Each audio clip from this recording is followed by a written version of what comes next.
Hello everyone, आप सब कैसे हैं? मैं उम्मीद करता हूं कि बहुत अच्छे होंगे और अपनी पढ़ाई को बहुत अच्छे से कर रहे होंगे। मैं Akash Kumar Bhadana ICT virtual classroom में आपका बहुत बहुत स्वागत करता हूं। मेरे प्यारे बच्चों, जैसे आपको पता है बेसिकली 10th क्लास है हमारा और हम लोग आपका रिवीजन कर रहे हैं। वाटर रिसोर्सेज को हम लोग देख चुके हैं, क्या उनकी स्थिति है, कैसे कैसे बड़ी मात्रा में पाए जाते हैं, बांध जलाशय में किस प्रकार ये रिसोर्सेज हैं, इनको मैं आपको दिखा चुका हूँ। तो सबसे पहले कल मैंने एक छोटा सा आपको क्वेश्चन दिया था और मैंने पूछा था कि आप मुझे बताइए कि जो वाटर रिसोर्सेज है वो किस तरह से हमारे लिए आपका बेनिफिशियल है, क्यों हमें लाभदायक है। ठीक है। दूसरा क्वेश्चन मैंने पूछा जो हमने बांध बढ़ाए, बड़े बड़े जो जो आपके डैम बने हुए हैं, उस डैम का यूजेस हमारे लिए क्या है, उसका डैम का जो आपका लाभ है वो हमारे लिए किस प्रकार है, ये हमको देखना था और बात करनी थी कि हम डैम को कैसे देखते हैं, किस प्रकार से देखते हैं। ठीक, आइए हम इसी बांध को अच्छे से बात करेंगे और एक एक करके आपको देख लेंगे।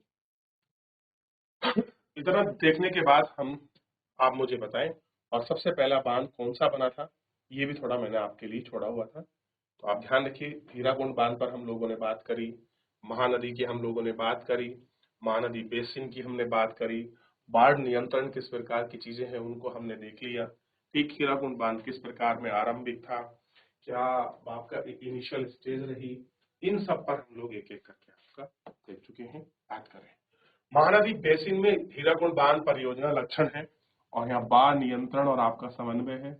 स्वतंत्र भारत के बाद शुरू से ही समन्वय जल संसाधन उपागम पर आधारित बहुउद्देशीय परियोजना में उपनिवेश का काल में बनी ही बाधाओं को पार करा है, विकास और समृद्धि के स्तर पर ले जाने वाले के भाग के रूप में देखा गया है। तो हमने यहाँ जो बांध बने हैं वो कैसे हैं, वो हमारे बहुउद्देशीय आपकी परियोजना के पार्ट है। केवल हम ये नहीं कह सकते जो बांध है वो सिंगल सेट है, बांध जो है वो बहुउद्देशीय आपकी परियोजनाएं हैं, मल्टीपल पर्पस के लिए यूज होती है। बांध बनाए हैं, वाटर को हम लोग जो बह रहा है बिना वहां समुद्र में जा रहा है, हम उसको रोक रहे हैं, फ्रेश वाटर को हम उससे पीने के लिए जल का उपयोग कर सकते हैं, सिंचाई के लिए कर सकते हैं, हम लोग उससे मछली पालन कर सकते हैं, हम लोग पर्यटन कर सकते हैं, हम लोग बिजली बना सकते हैं और जो आपके प्रदेश असिंचित है उस जल को हम वहां पहुंचा सकते हैं। तो मल्टीपर्पज है, इसलिए हमने बहुउद्देश्य कहा है। उपनिवेशिक काल में ये चीज शुरू हो गई थी, विकास और समृद्धि। आप ये मत समझिए वहां बहुत मार्क्स लेवल पे थी, वहां भी बहुत निम्न लेवल पे थी। जवाहरलाल नेहरू गर्व से बांधों को आधुनिक भारत का मंदिर कहा जाता था। बहुत बार ये क्वेश्चन पीसीएस जैसी परीक्षाओं में पूछा गया है कि जवाहरलाल नेहरू ने किसको आधुनिक भारत का मंदिर कहा। तो आधुनिक भारत का मंदिर का पर्पज किससे है, क्यों, मंदिर मतलब क्या होता है, जहां हमको जाकर हम बहुत एक अलग अनुभूति प्राप्त करते हैं। बहुत सारे डायमेंशनल जो चीजें हैं वो हमको दिखती हैं। ऐसे ही हमारा था ये, क्लियर है। इन परियोजना के चलते कृषि एवं ग्रामीण अर्थव्यवस्था औद्योगिकरण नगरीय अर्थव्यवस्था के रूप में आपका विकसित करेगी। पिछले कुछ वर्षों में बहुउद्देशीय परियोजना और बड़े बांध इनके आपका परिरक्षण और विरोधक बन गए हैं। अब बांध बन रहे हैं, कोई लोग उनको दिक्कत कर रहे हैं, अच्छा, और कई चीजें हैं। कल मैंने आपको बताया था जो बांध है वो सिर्फ आपके सिंचाई के लिए भाई उपयोग नहीं होते हैं, उत्पादन, घरेलू और बहुत सारी जो चीजें हैं उनके लिए भी हमने इनको देखा है। ठीक, और उन पर हमने एक एक कर आपका बात भी करी। ठीक है कि नहीं। एकत्र जल का उपयोग, उनको आपका समन्वय, उदाहरण के तौर पर सतलज जो ब्यास है, भाखड़ा नांगल बांध परियोजनाओं को और जल विद्युत उत्पादन के जो काम है उनको सभी को हमने इसमें एक एक करके आपका देख लिया है। ठीक है, और हमने इनकी बात भी की है। तो इस तरीके से सब कुछ हमने एक एक करके उनको देखा और जाना है। क्लियर है।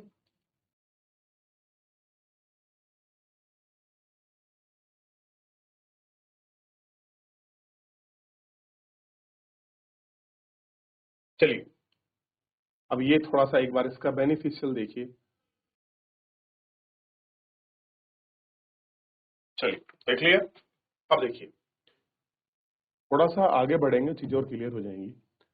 कह रहे परंपरागत तरीकों से बांध बनाने की काल विधि और सिंचाई के बारे में अधिक पता लगाएं। ठीक, हमने आषाढ़ में फसल बोई। आषाढ़ का कोई महीना होता है, मुझे दिन नहीं पता मुझे लगा मई जून के आसपास होगा। और अगस्त में भादों में, मतलब भादों में भुजलाई, बाढ़ से दामोदर फैल गई, नाव इसमें नहीं चली। ओहो दामोदर अब हमारे पैर पर, आपके पैर खड़े होते हैं। बाढ़ कुछ कहे, दुर्भाग्य का एक सवाल आया है, आपकी सहायता से नाव पर चले हैं। मतलब अलग अलग रूप में इसको क्रमिक रूप से दिखाया गया है और बात करी गई है। ठीक, नदियों पर बांध बनाने और उनके बहाव नियंत्रण करने की प्राकृतिक भाव अवरुद्ध होता है। अब एक नदी है, वो आपका बह रही है, आपने उसको बांध बना दिया। मान लीजिए आपकी नदी निकल रही है, आपने चेक डैम बना दिया, तो क्या किया, आप पानी के जल को स्टोर कर रहे हैं पीछे की तरफ, और फिर अपने हिसाब से जहां को मोड़ना है, जिस स्पीड से भेजना है, उसी स्पीड से आप उसको भेजोगे। ठीक जिसके कारण तलछट बहाव कम हो जाता है और अत्यधिक तलछट जलाशय की आपके तली पर जमा रहता है, जिससे नदी का ढल अत्यधिक चटनी हो जाती है। नदी जलीय अवसाद के भोजन में कमी हो जाता है। नदियां बांध के टुकड़ों में आपके बांट देती हैं। विशेषकर अंडे देने के लिए ऋतु में जलीय जीवों का नदी स्थानांतरण अवरुद्ध होता है। यानी कि बहुत से जो जीव हैं, मछली वगैरह जो अंडे देते हैं, उनका वो अवरुद्ध हो जाता है, क्योंकि वो बहते हुए देते हैं। बाढ़ के मैदान में बनाए जाने वाले जलाशयों के द्वारा मौजूद वनस्पति और मिट्टियां डूब जाती हैं, कालांतर में अपघटित हो जाती हैं। अब शायद पहले पीछे पानी का भाव कम रहा हो, वो मिट्टी का जो आपका डिपोजिशन होता वो नहीं होगा, गाद भर जाती है, पीछे बहुत सारे ऐसे आपके जीव जंतु जिनको वो दाब देती हैं। तो ऐसी चीजें हम लोगों को बहुत बड़ी मात्रा में देखने के लिए मिल जाती है ना। तो एक पर्पस नहीं है, बहुत सारी चीजों को देखकर और इन चीजों को महसूस कर कर आपका समायोजित जो है आपका किया जाता है।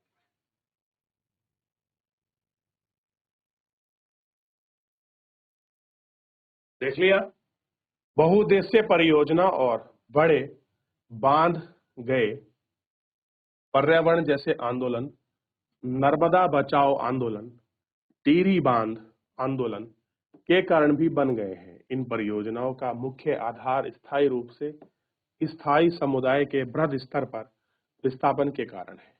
आमतौर पर स्थानीय लोगों को उनकी जमीन, आजीविका, संसाधनों पर लगाव और नियंत्रण बेहतरी के लिए कुर्बान करना पड़ता है। इसलिए अगर स्थानीय लोगों को इन परियोजनाओं का लाभ नहीं मिल रहा है तो आपका किसको मिल रहा है? शायद जमीन और आपके बड़े किसानों को, उद्योगपति और कुछ नगरीय केंद्र को, गांव के जो आपके भूमिहीन हैं उनको कीजिए। वास्तव में ऐसी परियोजनाओं का आप लाभ जो है उठा सकते हैं। सिंचाई ने कई क्षेत्र में फसल प्रारूप परिवर्तित कर दिया है, जहां किसान जलमग्न वाणिज्यिक फसलों की ओर आकर्षित हो रहे हैं।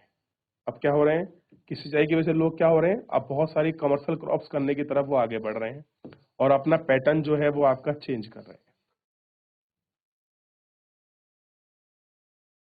देख लिया, चलिए आगे। अब एक संगठन शुरू हुआ था आपका, नर्मदा बचाओ अभियान आंदोलन था। यह एक गैर सरकारी संगठन, जिसको बोलते हैं एनजीओ, नॉन गवर्नमेंटल ऑर्गेनाइजेशन, जो जनजातीय लोगों, किसानों, पर्यावरणविदों और मानवीय कार्यकर्ताओं को गुजरात में नर्मदा नदी पर सरदार सरोवर बांध के विरोध में, लामा बंद का मतलब है लोगों का इकट्ठा होने के लिए करता है। मूल रूप से शुरू यह आंदोलन जंगलों में बांध के पानी में डूबने से। अब मान लीजिए ये नर्मदा नदी निकली, यहाँ चेक डैम बना है, तो इसके पीछे बहुत सारे यहाँ जनजातीय लोग रहते हैं और उनके घर हैं और जंगल है जो आपका डूब जाएगा। उसके लिए पर्यावरणीय मुद्दों को केंद्रित करना, हाल ही के आंदोलनों का लक्ष्य बांध के विस्थापित करने, गरीब लोगों को संपूर्ण पुनर्वास और वापस का सुविधा दिलाने के लिए है। लोगों ने सोचा था कि उनकी यातनाएं व्यर्थ न जाएं। विस्थापन का शोक स्वीकार हुआ, विश्वकर्मियों को सिंचाई का मालामाल रिहंद के उत्तरजीवियों के लिए हम बताते हैं कि हमने अपने कष्टों को आदेश के लिए कुर्बानी के रूप में स्वीकार किया है। अब लोग कहते हैं, जो लोग वहां रह रहे, कि तो हमको वैसे बना बहुत चैलेंज है और हमको सरकार दे रही, तो हमने जो हमारे कष्ट हैं वो तो हमने उनको स्वीकार ही कर लिया है। ठीक, उनकी आजीविका अधिक जोखिमपूर्ण है और हमें ही वहां कुर्बानी ही चुनने का ही तो इस तरह की है और जोखिमपूर्ण है, और इस तरह से उन्होंने बात की है। ऐसे एक बांध था, सरदार सरोवर बांध, हाँ, गुजरात में, ये भी नर्मदा नदी के ऊपर बनाया जा रहा है। बाद में एक बड़ी समाधान परियोजना है जिसमें महाराष्ट्र, मध्य प्रदेश, गुजरात और राजस्थान सम्मिलित है।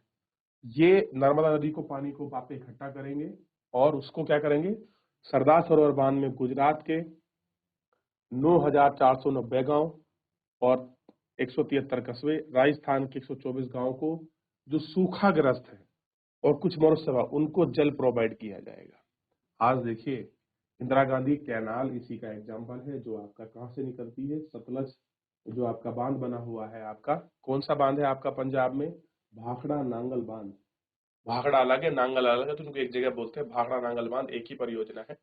उसी से आप देखिए राजस्थान के लिए निकलती है आपकी इंदिरा गांधी कैनाल, और उसी ने राजस्थान जैसे क्षेत्र में भी हरियाली को पनपा दिया है। तो ये उसको महत्व को दिखाता है, कहीं उसकी पॉजिटिविटी को, कहीं उसके जो नकारात्मक चीजें हैं उन पहलुओं पर भी ये प्रकाश घेरता है।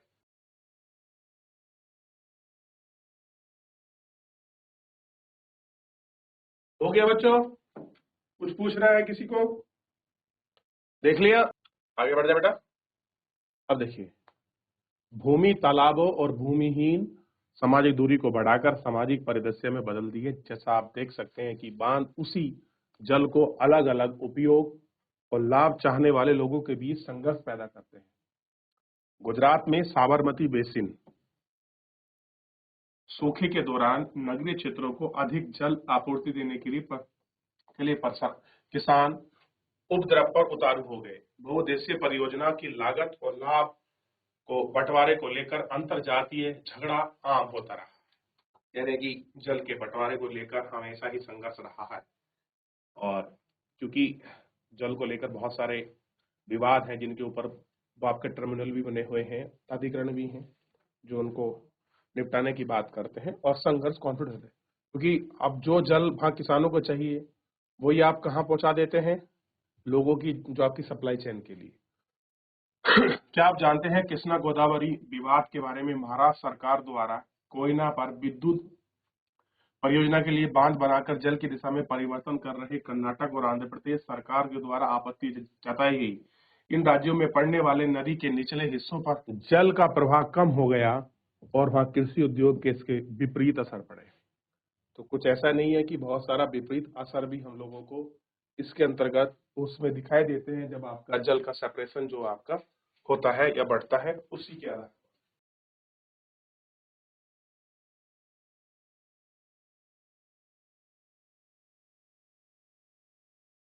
देख लिया आप लोगों ने, चलिए थोड़ा सा आगे बढ़ जाते हैं और देखते हैं। अब आप इसमें सबसे पहले कुछ, इसमें बहुत सारे बांध हैं, मैं आज भी पढ़ाऊंगा।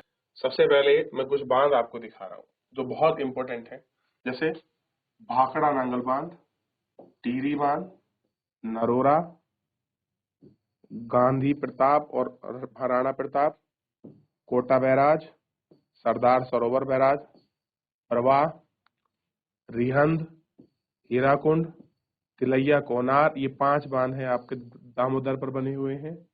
ठीक है, और नर्मदा वाला कहाँ गया, हाँ ये वाला चंबल नदी का।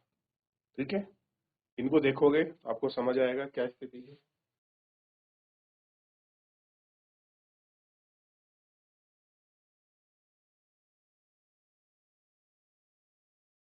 देख लिया आपने, चलिए इनको गौर करके अच्छे से देखिए।